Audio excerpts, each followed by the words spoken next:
자, 사랑하는 가 여러분, 하나님이 주신 이 말씀이 오늘 우리에게 주신 축복이 되기를 예수님의 이름으로 축원합니다. 한 주간 동안도 이 말씀이 우리 삶 안에 실제화되는 큰 은혜가 넘치기를 예수 그리스도의 이름으로 축복합니다. 아멘.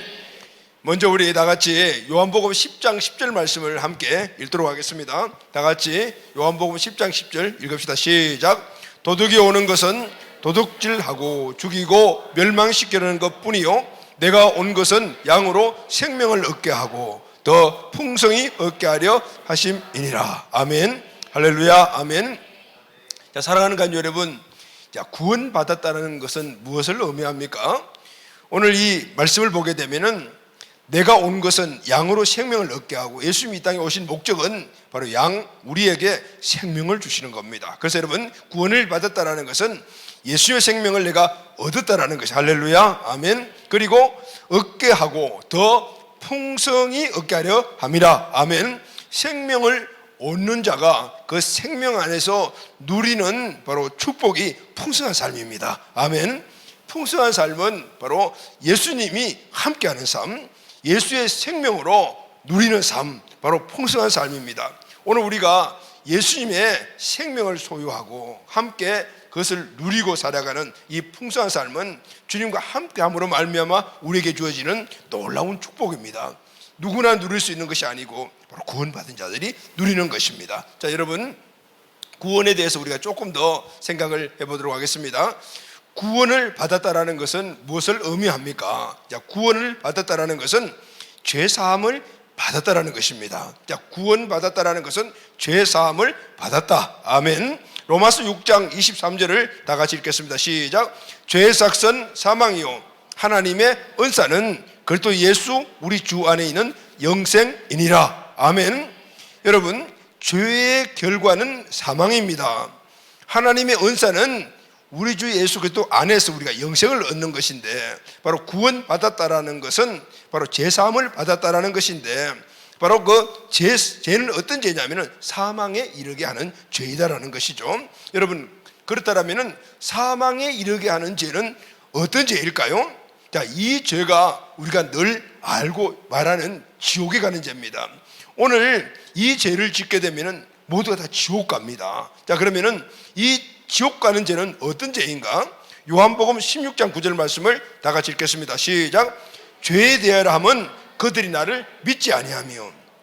오늘 사망에 이르는 이 죄는 바로 예수님을 믿지 않는 것입니다. 이 예수님을 믿지 않는 이 죄가 바로 사망에 이르는 죄, 쉽게 말하면 오늘 지옥 가는 죄죠. 자, 그럼 여러분, 예수님을 믿지 않는다는 것은 무엇을 의미할까요? 예수님을 주인으로 믿지 않는다는 것입니다. 이 죄는 바로 사망에 이르는 죄는 예수님을 주인으로 믿지 않는 죄입니다. 자, 고린도전서 12장 3절 하반절을 우리 다 같이 읽겠습니다. 시작. 또 성령으로 아니하고는 누구든지 예수를 주시라 할 수 없느니라. 예수를 주인이라 이렇게 믿는 것은 우리가 믿고 싶어서 믿는 것이 아니고 성령께서 믿게 하시는 바로 그 믿음인데, 예수님을 주인으로 믿는 것이 바로 예수님을 믿는 것이고, 예수님을 주인으로 믿어야만이 사망에 이르지 아니한다. 다른 말로 하게 되면 지옥 가지 않는다는 것이죠. 이 말을 다른 말로 하게 되면 오늘 예수님을 주인으로 믿지 않는다는 것은 내가 내 모든 인생의 주인 되어 살아가는 것입니다. 마귀가 내 주인 되어, 세상이 내 주인이 되어서 거기에 함께하며, 마귀와 함께하고 세상과 함께하고 그리고 거기에 이끌려 살아가는 이 삶이 바로 예수님을 주인으로 믿지 않는 죄이며, 바로 이것이 바로 사망에 이르는 죄인 것입니다. 자, 그럼 여러분, 구원은 뭐냐 하면은 바로 이 사망에 이르는 죄에서 구원을 얻는 것입니다. 자, 피조물이 조물주를 거역하고 자신이 주인된 삶을 사는 것이 바로 사망에 이르는 죄입니다. 자, 이 죄는 그러면 어디서부터 시작됐을까요? 이 죄는 하늘에서 천사장이 하나님을 거역하고 자기가 하나님 나라, 하나님 보좌에 앉으려고 했던 그 하늘에서부터 시작된 죄가 바로 이 사망에 이르는 죄예요. 또 이 죄는 바로 그 마귀 사탄의 꾀임에 넘어가서 지었던 아담이 지은 죄이며, 그리고 모든 인류들이, 모든 인간들이 이 죄의 뿌리에서 태어나게 되어 그래서 여러분, 이 죄를 우리는 신학 용어로서 원죄라고 이야기를 하죠. 근원적인 죄, 뿌리 죄, 이렇게 이야기를 합니다.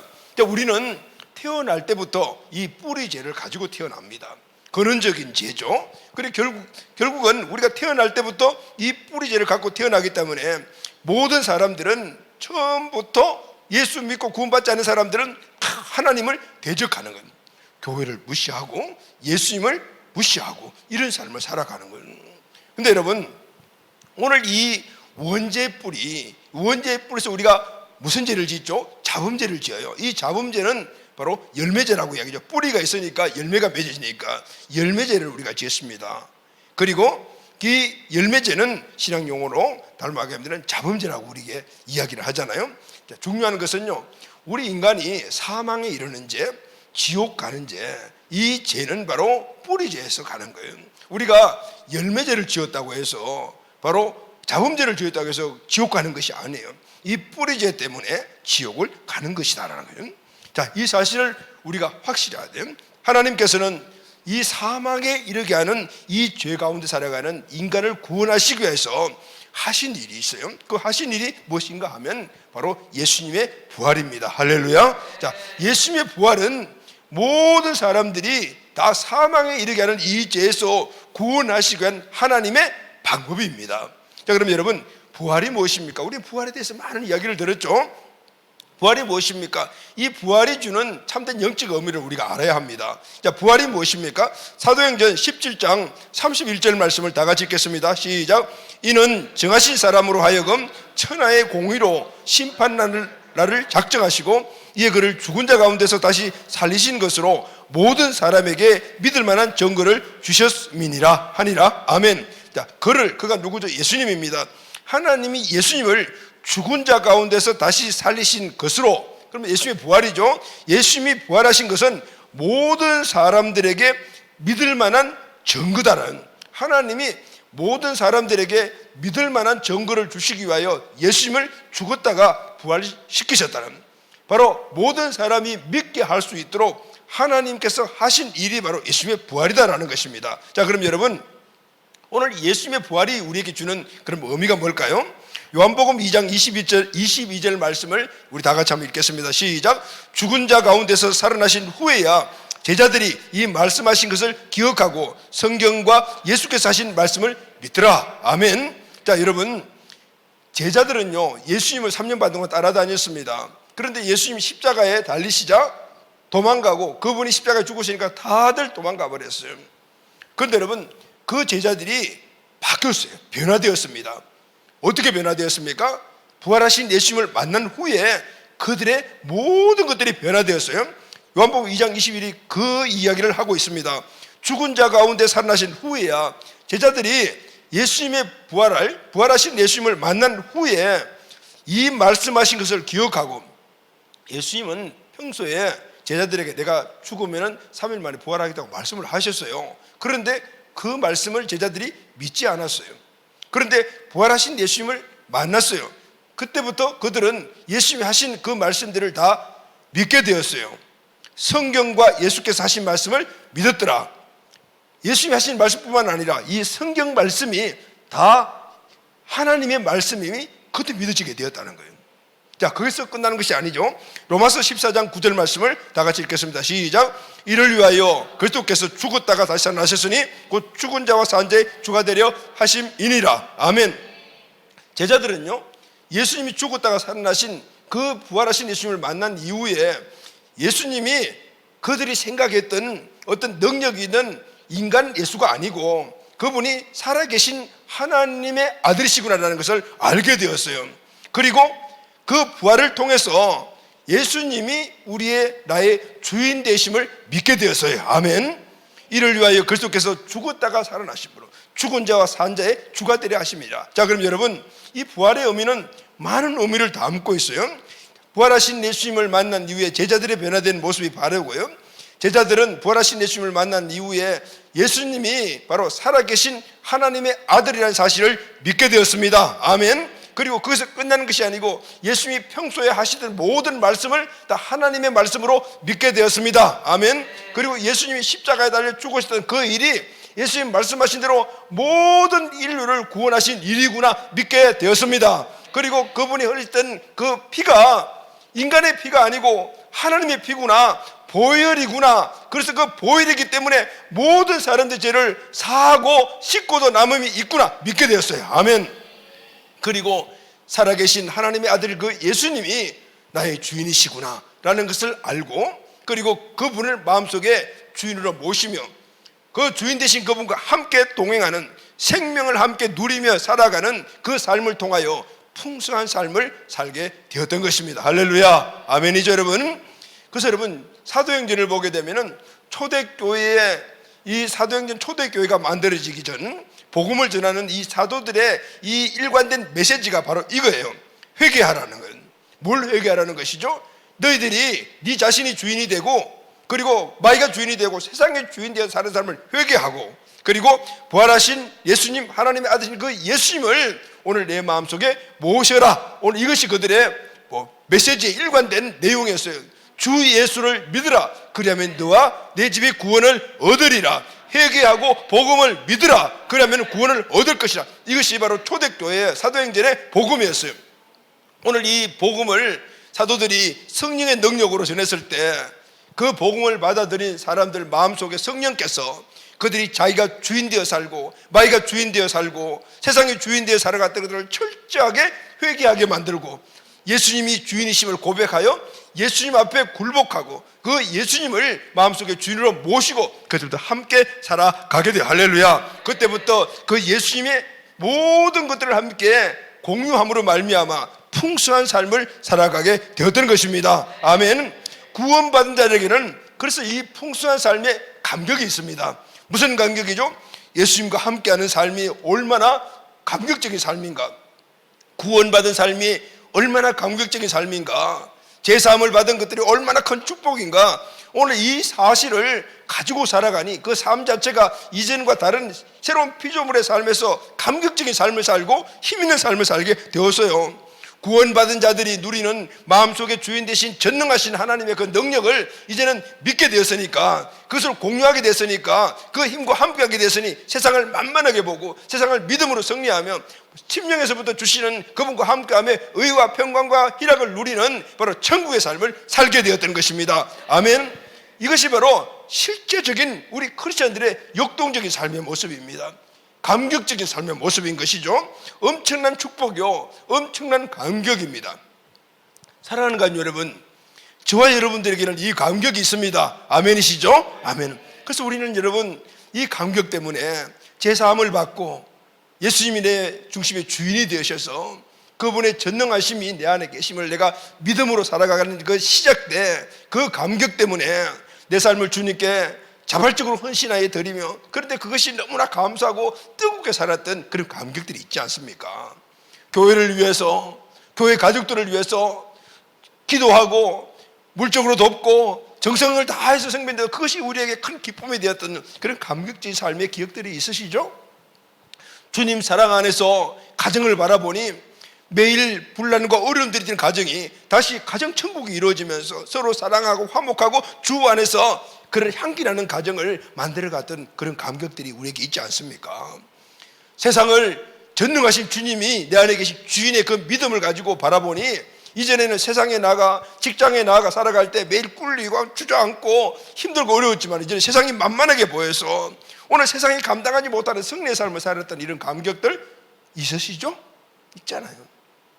문제를 믿음으로 돌파해서 문제를 문제화시키지 않고 문제가 도리어 나에게 기회구나, 이런 믿음의 역동적인 삶을 살았던 기회가 우리에게, 그런 감격들이 우리에게 있지 않습니까? 자, 그럼 여러분 오늘 이런 사실 앞에서 우리가 한번 서로 질문을 하고 대답을 한번 해봐야 돼요. 이런 감격적인 삶, 제사함의 은혜, 구원의 감격, 이런 삶을 살았던 그런 감격들, 그런 역동적인 삶들 지금도 지속하고 계십니까? 아멘. 아멘 하면 너무 감사한 거죠. 그렇다면요, 또 한번 여기 그렇지 못합니까? 자, 여기에서 여러분 대답을 못한다든가 아니면은 마음속에 그런가? 이런 생각을 하고 계신다면 이 사실이 문제입니다. 또 마음속에서 그런 사실이 있었지만은 회복하려고 막 노력을 했어요. 그런데 쉽지 않네요. 근데 이런 답변을 마음속에 갖고 계신 분들 계십니까? 아니면은 옛날이요, 예전에 그렇게 살았는데 지금 그렇게 살고 있지 못하죠. 노력을 해봤지만 안 돼요. 이렇게 생각하시는 분들이 계십니까? 여러분, 우리는 이 역동적이고 감격적인 주님이 함께 하시는 그 풍성한 삶의 이 감격을 회복해야 돼요. 만약에 우리가 그렇습니다, 지금도 그렇게 지속적으로 누리고 삽니다라는 대답을 못하고 있다면 오늘 우리는 이 원인을 찾아내어서 다시 예전의 그 감격적인 삶을 살아야 돼요. 할렐루야, 아멘이시죠 여러분? 자, 그렇다면 여러분, 원인이 뭘까요? 자, 이 원인에 대해서 지난주 이번주 지금 2시간 함께 지금 생각을 하고 있습니다. 자, 원인이 뭐죠 여러분? 지난번에 여러분들에게 우리가 답을 한번 줬잖아요. 그 원인은 마음의 문제라 그랬습니다. 다시 말하면 내가 마음을 지키지 못하기 때문에, 그 감격적이고 역동적이고 승리했던 그 마음 안에 있던 그 마음을 지키지 못하기 때문에, 다시 말하면 잃어버렸기 때문에, 그 잃어버리게 되니까, 마음을 잃어버리니까 감격도 잃어버리고 역동적인 삶도 잊어버리고 다 잊어버린 거예요. 아무리 좋은 말씀을 깨닫고 감격을 해도, 많은 말씀을 내 마음속에 하더라도 그걸 잃어버리게 되면은 우리 안에 역동적인 삶도 함께 잃어버려지게 되는 것입니다.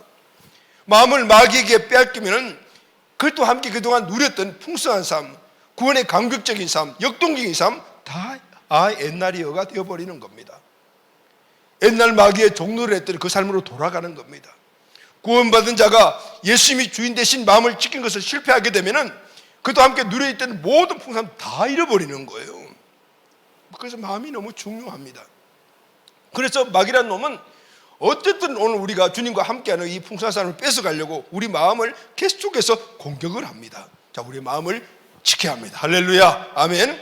자, 첫 번째, 마귀가 그러면 우리 마음을 빼앗아가려고 하는 마귀의 무기, 방법은 무엇일까요? 누가복음 8장 14절 말씀을 우리 다 같이 읽겠습니다. 시작. 가시떨기에 떨어졌다는 것은 말씀을 들은 자이나. 자, 이 말씀은 가시떨기에 씨앗이 떨어졌다, 이 말이거든요. 이 씨앗은 영적으로 하나님 말씀을 의미합니다. 자, 말씀을 들은 자니 그랬죠. 시작. 지내는 중 이생의 염려와 재물과 향락의 기운이 막혀 온전히 결실하지 못하는 자요. 자, 말씀이 마음속에 떨어졌지만은 지내는 중에 우리가 세상을 살아가는 이 삶 가운데서 이생의 염려, 재물의 염려, 향락에 만약 우리 마음이 빼앗기게 되게 되면은 오늘 그 말씀이 결실을 맺지 못한다는. 그래서 여러분, 마귀는 오늘 우리 마음 안에 하나님 주시는 이 풍성한 삶을 뺏어가려고 세상의 염려, 재물의 염려, 그리고 세상의 향락의 유혹을 통해서 계속해서 우리 마음을 공개하여 우리 마음을 차지하려고 해요.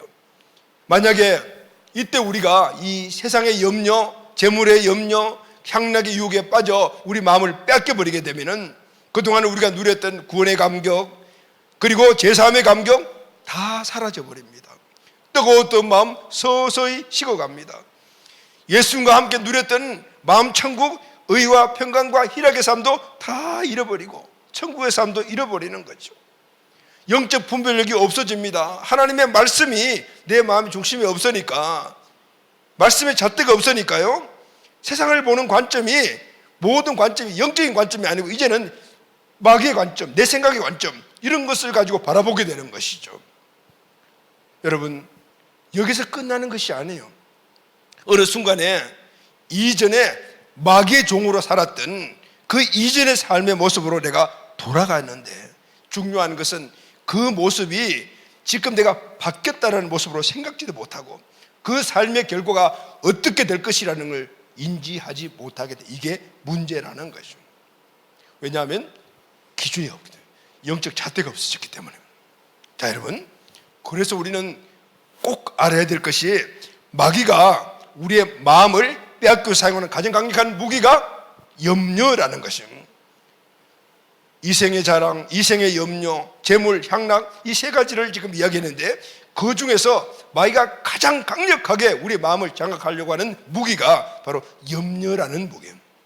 그래서 그리스도인에게서 염려는요, 천적같이 여겨야 됩니다.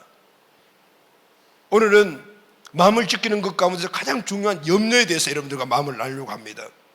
염려는 뭐죠? 걱정, 근심, 이게 다 염려잖아요. 믿음의 사람들 중에서도 이 염려를요, 크게 중요하게 여기지 않아요.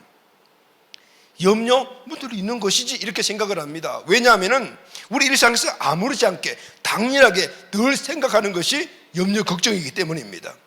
염려하는 것을 그래서 큰 문제로 생각하지를 않습니다. 그래서 여러분, 마귀가 이 사실을 너무나 잘 알죠. 그래서 염려를 가지고 무방비 상태니까, 그러니까 계속해서 마귀가 공격을 하는 거예요. 마귀가 우리의 마음을 빼앗으려고 공격하는 가장 최선봉에 제일 앞장 세우는 것이 바로 염려라는 최선봉 그런 부대예요. 여러분, 근데 우리는 이 염려를 중요하게 여기지 않아요. 그냥 크게 여기지 않으니까 이 염려를 우리는 무작정으로 받아들이는, 마음을 마귀에게 빼앗겨버리고 마음이 둔해져 버린다. 자, 그럼 여러분, 특수부대 같이 우리의 마음을 장악하려고 공격하는 이 수단이 마귀가 우리에게 주는 이 염려를 우리가 마음을 지키려면 어떻게 해야 될까요? 자, 오늘 우리가 읽은 본문의 성경의 말씀을 보게 되면은 이 염려를 지키고 이 염려에서 마음을 지킨 가장 중요한 역할을 하는 한 사람이 나옵니다. 그분이 누구냐면은 사도 바울입니다.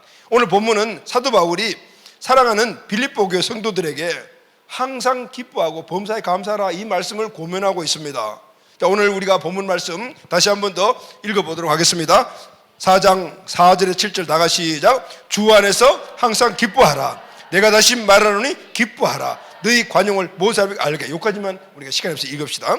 자, 지금 사도 바울은 빌립보 교회 성도들에게, 그러니까 사랑하는 성도들에게 어떻게 이야기를 합니까? 항상 기뻐해라. 다시 말하노니 기뻐하라. 반복이죠. 그냥 기뻐해라, 기뻐해라 이렇게 계속 말하고 있습니다. 그런데 이 기뻐하라고 말하는 이 바울의 이 지금 이 상황에서 이 고민하는 뉘앙스는 확신입니다. 확신에 찼죠. 지금 기뻐하라고 이야기를 하죠. 또 기뻐하라고 이야기를 하죠. 이 말씀은 내가 지금 기쁨을 누리고 있다는 겁니다. 여러분, 오늘 내가 누리고 있는 것, 내가 갖고 있는 것, 내가 경험한 것이 나에게 있을 때 그것을 다른 사람들에게 관용을 베풀 때 확신이 나오는 거예요. 내가 경험하지 못하고 내가 확신이 없다면 다시 확신차게 이야기를 하지 못해요. 그런데 여러분, 지금 사도 바울이 확신 있게 이야기를 하고 있습니다. 기뻐하라는 것이죠. 다시 말하니 기뻐하라 이렇게 말을 하고 있습니다. 그런데 지금 바울의 이 상태가요, 그런 말을 할 수 있는 상황이 아닙니다. 왜냐하면 사도 바울은 지금 감옥에서 이 지금 빌립보 성도들에게 편지를 쓰고 있는 겁니다. 감옥이 어떤 곳입니까? 사도 바울은 지금 언제 죽을지 모르는 그런 상황 속에 있습니다. 여러분, 감옥이 어떤 곳입니까? 감옥은 걱정, 근심, 염려, 투성이 그것이 꽉 차 있는 곳이 감옥이죠. 특히 사도 바울과 같이 지금 언제 끌려가가 죽을지 모르는 이런 상황, 염려, 걱정 꽉 차 있는 그 상황이 감옥인데, 사도 바울은 오늘 이곳에서 지금 이렇게 확신찬 그런 권면을 한다는 것은 너무나 대단한 거예요. 너무 놀랍습니다. 그런데 실제 사도 바울은 또 지금 이 로마 감옥뿐만 아니라 빌립보 감옥에서 바울과 실라는 그 감옥 안에서 뭐 했죠, 여러분? 기도하고 찬송했어요. 어떻게 이런 일들이 가능할까요? 여러분이 만약에 저나 우리가 감옥에 들어갔다라면은, 지금 사형언도를 받다라면은 우리 마음이 어떨까요? 이렇게 다른 사람들에게 기뻐하라고 그렇게 고민할 수 있는 그런 상황이 될 수 있을까요? 거의 불가능할 것 같아요. 근데 바울은 그렇게 했습니다. 어떻게 그런 일들이 가능했을까요? 오늘 본문 말씀 안에 보게 되면 처음 시작하는 말씀이 답입니다. 주 안에서입니다. 주 안에서 항상 기뻐하라는. 오늘 이 말씀은 사도 바울의 자신의 간증입니다. 사도 바울의 이 확신은 지금 자기 자신이 주님 안에 있기 때문에 하는 거예요. 주님이 주인 되시죠. 예수님이 주인 되셔서 마음속의 중심에 있기 때문에, 그리고 그분이 주시는 기쁨을 누리고 있기 때문에, 그분이 마음을 장악하고 있기 때문에 의와 평강과 희락의 이 천국을 누리고 있기 때문에 다른 사람들에게도 그렇게 고민할 수가 있는. 할렐루야, 아멘. 그러니 사도 바울에게 있어서 지금 이 감옥이라는 상황은 환경적으로는 지옥이지만은, 그러나 그 마음속에 평강이 이루어지고 있으니 그 장소 자체에서 지금 바울은 천국을 누리고 있다는 거예요. 여러분, 마음의 천국을 누리고 있으니까 다른 사람들에게 확신차게 기뻐하라, 범사에 기뻐하라고 말을 할 수가 있었던 것입니다.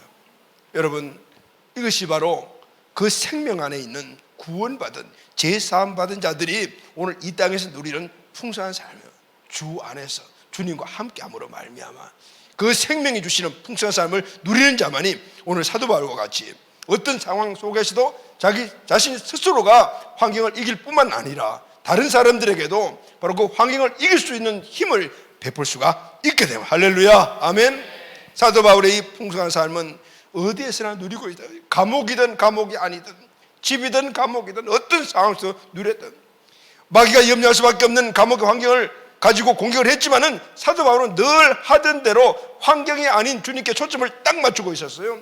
내 중심에 살아계신 하나님의 아들이신 예수님 전능자 그분에게 초점을 맞추고 있으니 그 어디나 다 그것이 의와 평강과 희락이 이루어지는 천국이었다. 아멘이죠 여러분. 이 확신이 또 다른 사람들에게 고민할 수 있는 그런 축복이라는 것입니다. 사랑하는 관계 여러분, 풍성한 삶을 누리기 위해서는 예수님이 주인 되신 내 마음을 지켜야 합니다. 아멘. 마귀는 염려라는 가장 강력한 그런 공격을 가지고 공격 무게를 가지고 공격하지만은 그 염려가 우리 마음을 장악하지 못하도록 우리는 마음을 굳건하게 지켜야 될 줄로 믿습니다. 아멘. 자, 그럼 여러분 염려에 대해서 우리가 조금 더 알아보도록 합시다. 두 번째, 마귀의 가장 강력한 무기인 염려는 그러면은 구체적으로 어떤 것일까요? 누가복음 21장 34절 말씀을 우리 다 같이 읽겠습니다. 시작. 너희는 스스로 조심하라. 그렇지 않으면은 방탕함과 술 취함과 생활의 염려로 마음이 둔하여지고 뜻밖의 그날이 득과 같이 너희에게 임하리라. 마귀가 우리 마음을 장악하면 우리 마음이 둔하여져요. 둔해진다는 게 마음이 굳어지는 거예요. 그러면 우리 안에 모든 한 주신 축복들이 다 서서히 사라지기 시작을 하는데, 그런데 이 마귀가 주는 이 가장 강력한 무기가 염려인데, 근데 오늘 본문 말씀을 보게 되면요, 우리가 스스로 마음을 짓고 조심해야 될 것이 뭐냐면은 방탕함, 술 취함, 생활의 염려라 그랬어요. 자, 여러분, 방탕함과 술 취함이라는 이런 것들 우리 크리스찬들이 죄라고 생각하죠. 그건 죄라고 생각. 그런데 여러분, 생활의 염려, 생활의 염려를 여러분 죄라고 생각하십니까? 그렇게 생각하지 않아요. 생활의 염려는 뭐 그런 거지 뭐 이러죠. 자, 우리는 살다 보면 생활 가운데서 이런 일들을 당해요. 근데 이런 상황들을 만났으니까 염려하는 건 당연한 거 아니야, 그렇게 생각합니다. 여러분, 통장 잔고를 보니까 지금 딸랑 돈 많은 정도 남았네. 걱정돼요 안 돼요? 걱정되죠. 염려가 생기죠. 몸이 이리저리 막 좀 아파요. 그러니까 염려되죠. 이런 상황을 만나는데 염려하지 않을 수 있어? 맞습니다, 여러분. 또 집에 애들이 막 여러 가지 사고도 치고 난리를 치네요. 걱정, 근심, 염려 일어나죠. 그러니 이런 상황에서 염려하지 않을 수가 있어? 당연한 것이지. 그래서 우리는 눈앞에 닥친 모든 것들에 대한 염려를 당연하게 생각을 합니다. 근데 여러분, 오늘 지금 누가복음 21장 34절 말씀 보면은 이 성경은 이 염려를 방탕이나 술 취함과 동일하게 죄라고 이야기를 하고 있지 않습니까? 왜냐하면요, 이 방탕함과 술 취함과 같이 염려도 그들의 마음을 어떻게 한다고요? 둔하게 만드는. 특히 경계도 없고 시간도 없고 시시때때로 다가오는 이 염려는, 생활의 염려는 방탕함이나 술 취함보다 더 무서운 마귀의 공격 수단의 사실을 우리는 알아야 됩니다. 자, 여러분, 염려라는 이 단어를 한번 찾아봤어요. 이 염려의 헬라어 단어가 메림나오인데 갈라놓는다는 뜻을 갖고 있습니다. 메림나오는 갈라놓는다. 뭐죠, 여러분? 하나님과 우리를 갈라놓는 것이 염려입니다. 또 영어로는 월이라는 단어를 사용을 하는데, 이 월이라는 단어의 이 어원이 아주 무시무시한 의미를 갖고 있습니다. 물어 뜯는다, 질식해 죽인다, 숨을 막는 뜻을 갖고 있어요. 염려는요, 우리를 질식시키는 거다. 우리 영혼을 질식시키는 거다. 천천히 우리 영혼을 잠식해 와가지고 어느 순간에 우리 영혼을 완전히 질식사하게 만들어요. 염려는 처음 들어왔을 때, 처음 우리가 염려할 때는 그 염려가 뭐 별거 아닌 걸 생각해요. 그러나 그 염려를 받아들이고 하다 보게 되면은 예수님이 주인되어 누렸던 모든 풍성한 삶을 다 잃어버리는, 우리 영혼이 질식사. 그래서 여러분, 우리는 염려에 대한 이 관점을 확실해. 염려는 괴물입니다. 우리 영혼을 완전히 지켜지는 괴물입니다. 마귀는 이 괴물과 같은 염려를 가지고 아주 교묘하게 그것이 죄인지를 모르게 늘 있는 거니까 이렇게 생각을 만들어가지고 계속해서 우리 마음을 공격해서 우리 마음을 장악하여 우리 마음을 둔하게 만들고 우리 마음 안에 있는 모든 것들을 다 빼앗아갑니다. 마음 안에 말씀을 빼앗기면요, 죄사함의 감격, 구원의 감격 서서히 식어가요. 기쁨도 서서히 식어요. 한꺼번에 식어가게 되면은 정신이 바짝 들지만은 서서히 식어가는 거예요. 서서히 식어. 결국 나중에 하나님의 자녀의 권세를 누리지 못하게 되고 결국은 마귀가 의도하는 바가 뭐죠, 여러분? 마귀의 종으로 만들어서 그래서 끌고 가는 것들이 바로 염려를 통한 마귀의 계획이에요. 여러분, 염려가 그리스도의 천적인 또 다른 이유는 강력한 파급력 때문입니다. 염려는 결코 염려 하나로 끝나지 않습니다.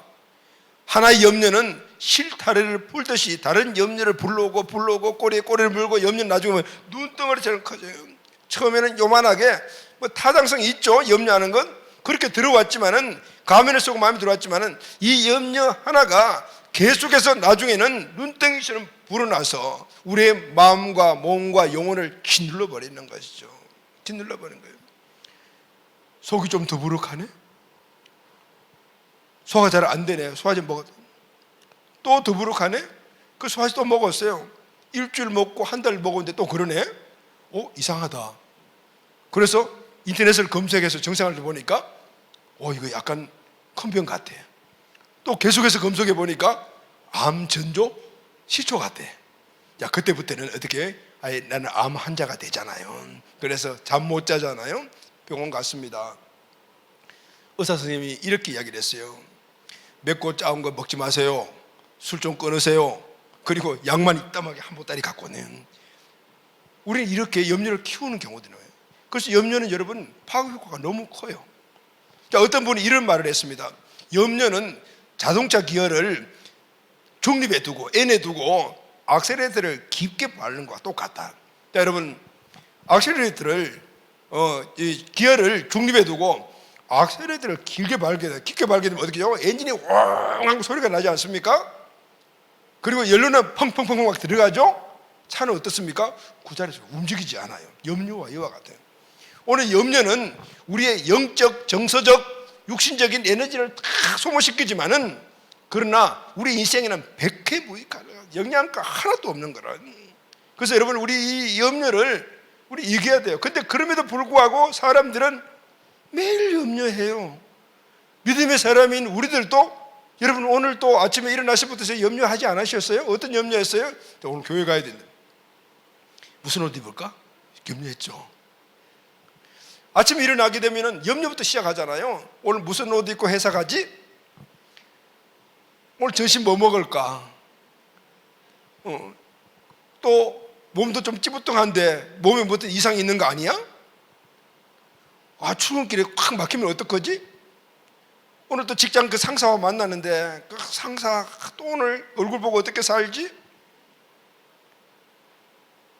우리 싱글들 그러잖아요. 오늘도 출근하지만은 나도 빨리 가정을 이루어야지.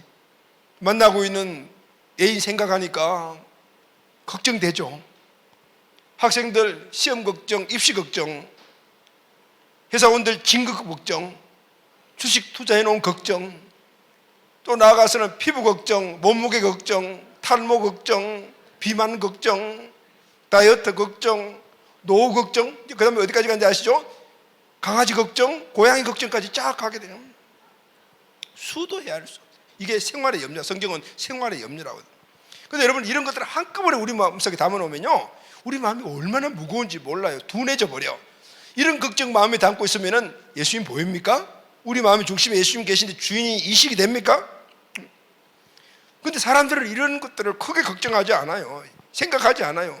더군다나 사람들은 이 염려를 죄라고 절대 생각하지 않는다 그 말입니다. 왜냐하면 늘 하는 것이기 때문에, 이런 것들은 당연한 것이야. 습관화되어 있기 때문에.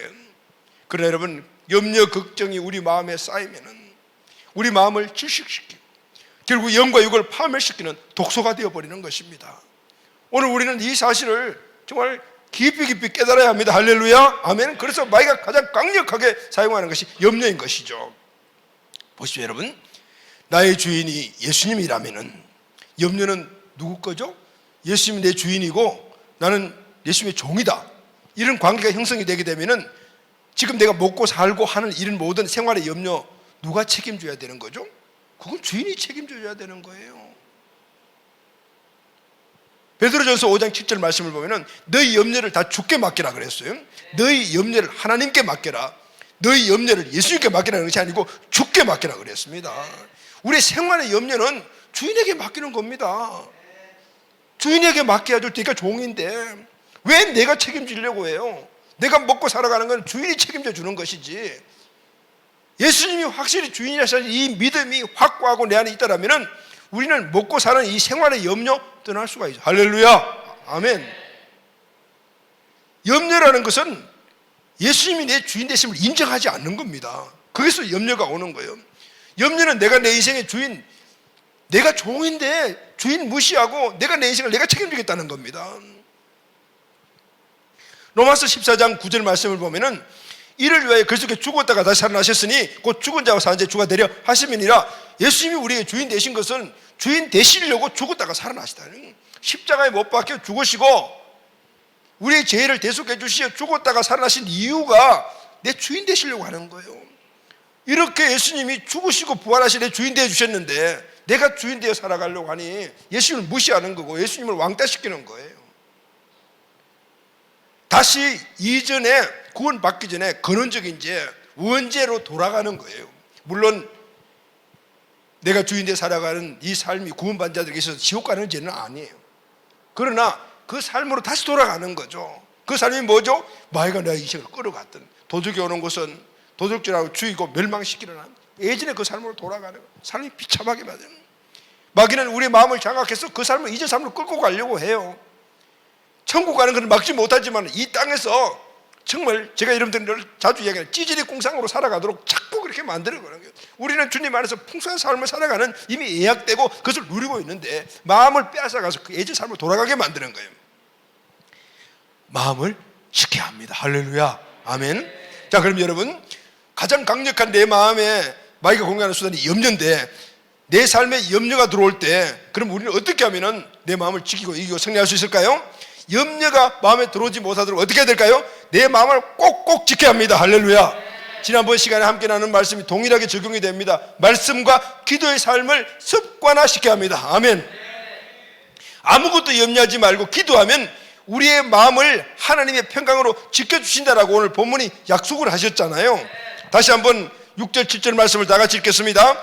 아무것도 염려하지 말고 오직 모든 일에 기도와 간구로 너희 구할 것을 감사함으로 하나님께 아뢰라. 그리하면 모든 지각에 뛰어난 하나님의 평강이 그리스도 예수 안에서 너희 마음과 생각을 지키시리라. 아멘. 염려 걱정거리가 우리에게 일어나요. 마귀가 공격하기 때문에. 그러면은 그 염려 걱정이 올 때 우리는 그 염려에 초점을 맞추지 말고 오늘 그 염려를 내려놓고 하나님께 기도하라는 거예요. 할렐루야. 아멘. 기도할 때 그 염려에서 하나님이 우리의 마음을 평강으로 바꿔주시는 거예요. 평강이 무엇입니까? 이 평강은 천국이에요. 의와 평강과 희락은 천국이잖아요. 오늘 염려가 우리 마음속에 살게 되면 여러분 어때요? 그게 지옥이죠. 마음의 지옥이잖아요. 그런데 평강으로 바뀌면 그게 천국이잖아요. 천국은 어디서부터 먼저 이루어지냐 하면은 우리 마음에서부터 이루어지는 거예요. 우리가 하나님과 함께하는 우리 안에 주인 되신 살아계신 하나님의 아들이신 예수님과 함께 할 때 그때 풍성한 삶이 바로 천국이 이루어지는 삶인 거예요. 그런데 그 마음을 마귀가 뺏어 가버리게 되면은 염려가 꽉 차게 되면은 또다시 옛날과 같이 지옥과 같은 삶을 사는 거죠. 마귀가 가져주는 염려에서 마음을 뺏지 않으면은 내 마음을 사수하는 방법을 알아야 하는데 그 말씀과 기도입니다. 할렐루야. 여러분 지난번에도 함께 나눈 말씀이죠. 구약 이스라엘 백성들은 하나님의 말씀을 문 인방과 설주에 다 적어놨어요. 들어가고 나면서 맨날 봤어요. 맨날 기억을 했다. 매일 기억을 했어요. 옷, 이 술과 전하게 말씀을 기록을 하고 또 전통적인 유대인들은 가게다가 말씀을 넣어서 이게 이마에다 달고 다녔어요. 그리고 하루에 3번 성전에 올라가서 기도했고 집에서 장소를 정해놓고 기도했어요. 그러니 여러분 이렇게 살아가게 되면 하루 종일 하나님 의식하죠. 하루 종일 내 마음속에 계신 주님과 함께 하죠. 하루 종일 주님 생각하고 주님 의식하고 살아가는데 마귀라는 놈이 내 마음을 장악할 수 있겠어요? 장악 못합니다. 그 어떤 것에도 내 마음을 빼앗기지 않는 것이죠. 주님의 말씀이 내 마음속에 가득 차게 되면은 세상의 염려, 세상의 유혹, 쾌락의 유혹 다 분별이 돼요. 말씀이 기준이기 때문에. 그래서 그것을 갖다가 물리칠 수가 있단 말이죠. 아멘. 말씀과 기도의 삶은 그래서 우리에게 습관이 되어야 합니다. 아멘. 말씀과 기도는 마음을 지키는 가장 강력한 오늘 우리의 방어무기입니다. 아멘. 그래서 여러분 장소와 시간과 횟수를 정해놓고 기도해야 합니다. 지난번 시간에 우리가 다니엘의 기도를 통해서 함께 나누었죠. 습관을 만들려게 되면요 처음부터 습관화되지 않습니다. 여러분 수없이 많이 우리가 말씀 기도 결단하고 하지만은 번번이 실패하지 않습니까? 그래서 습관을 만들려면은 장소를 정하고 시간을 정해야 돼요. 그래야만이 우리가 거기에 매일 수가 있어요. 또 그것을 그대로 해나갈 수 있도록 숫자를 정해 그 숫자에 매야 돼요. 그래서 우리는 성전기도 꼭 성전에 와서 기도하자. 물론 집에서 기도하는 것도 굉장히 중요하지만 여러분 집에서 기도하면 유혹이 너무 많아요. 그래서 성전에서 기도하자. 새벽 기도하자. 저녁 기도하자. 설화 기도하자. 하루에 1시간 기도하자. 그리고 이 기도의 삶에 우리가 매기 위해서 일천번제하자. 여러분 돈은 우리에게 굉장히 중요한 역할을 하잖아요. 그렇기 때문에 하나님께 헌물을 드리게 되면 그 따라가게 되어 있어요. 일천번제가 기도하다 보니까 너무 좋은 오늘 이 모든 영성생활의 습관을 만드는 것이더라고요. 첫째는 말씀, 기도, 예배에 전부 우리가 일천번제씩 다 들어있잖아요. 1년에 일천번제를 계획을 하게 되니까 나도 지금 하고 있거든요. 그런데 일주일에 10번 이상을 그냥 여기에 매이게 되니까 하게 돼 있어요. 무조건 하게 돼 있어요. 그리고 중요한 것은 일천번제를 하는 그 축복으로 응답해 주잖아요. 일석백조가 일천번제더라고요. 여러분 우리의 말씀 기도 오늘 이 모든 시간과 장소와 횟수를 정한 것 특히 일천번제 주님께 드리면서 여러분 결정하고 그게 매여 습관화시키기를 바랍니다. 그 일천번제를 하기 때문에 실패하더라도 또 일어나는 거죠. 또 하고 또 하고. 여러분 처음부터 습관화되는 것이 아니더라고요. 실패하고 일어나고 실패하고 일어나고 그냥 내가 마음속으로만 정했다라면 그냥 포기할 수가 있지만은 일천번제의 숫자를 딱 정해놓으니까 일어나게 되는 거예요. 늦어도 다시 일어나고 그리고 결국 점점 습관화되어 가는 것을 볼 수가 있어요. 자, 여러분 습관화된 영성생활을 통하여 여러분 마음을 꼭 지키시기를 바랍니다. 더 중요한 것은 하나 중요할 수 있어요. 그것은 염려가 문제가 우리에 오게 되면요 우리 대부분이 그 염려 문제에 집중을 해요. 이 염려에서 이기는 길은 염려가 우리에게 문제가 우리가 될 그 염려의 환경에 집중하는 것이 아니고 바로 살아계신 내 중심의 주인 되신 예수 그리스도에게 초점을 맞추는 거예요. 할렐루야. 아멘이죠 여러분. 자, 예를 들면 이런 거예요. 질병이 들었습니다. 큰 질병이 들다고 진단을 받았어요. 그러면 우리 대부분이 그때부터 그 질병에 집중해요. 무슨 약을 먹어야 낫지? 의사가 처방하는 것이 뭐지? 그거 아주 하려고 노력을 합니다. 그리고 그 병이 들린 사람들에게 찾아가서 물어봅니다. 이럴 때 어떻게 하면 낫지? 그러니까 여러분 그렇게 어떻게 하죠? 점점 염려는 우리 마음 안에 그냥 눈대에 커지기만 하고 더 마음이 어떻게 됩니까? 그 질병 때문에 아주 지옥이 되는 거예요. 그런데 여러분 오늘 이 염려가 우리에게 닥칠 때 내 중심에 내 주인 되신 부활하신 하나님의 아들이신 예수님께 초점을 맞추게 되면은 그때부터 우리가 취하는 행동이 달라져요. 그분에게 기도하게 됩니다. 그분에게 기도하게 되면은 전지전능하신 하나님의 그 뜻을 깨닫게 되고 알게 되고 그리고 하나님 주시는 여러 가지 많은 지금 내 상황의 행동을 알게 되면서 그때부터 문제들이 풀려가기 시작하는 것을 우리가 갖게 되는 거예요. 이게 풍성한 삶인 거예요. 하나님이 어떻게 그 시다를 풀어주는 걸 우리는 다 공식은 있는 건 아니지만 그러나 하나님은 그 문제 안에서 우리가 마음 안에 그 염려를 하지 않음으로 말미암아 마음의 천국을 이루어 주시게 함으로 말미암아 그 염려에 끌려가지 않도록 만들어 주시는 거예요. 여러분 대부분의 사람들이 병이 들면 힘들어하는 것은 그 병 자체 때문이 아니라 그 병에 대한 내 마음을 차지한 염려인 경우가 더 많아요. 오늘 이 내 마음속에 이 염려의 생각을 이기려면은 내 병보다 내 문제보다 더 크신 내 안에 계신 예수님 할렐루야 그분에게 초점을 맞추는 거예요. 아멘이죠 여러분?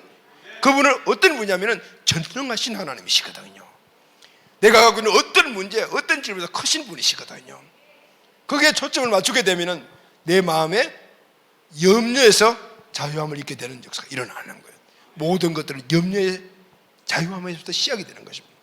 여러분, 예수님은 나의 주인이십니다.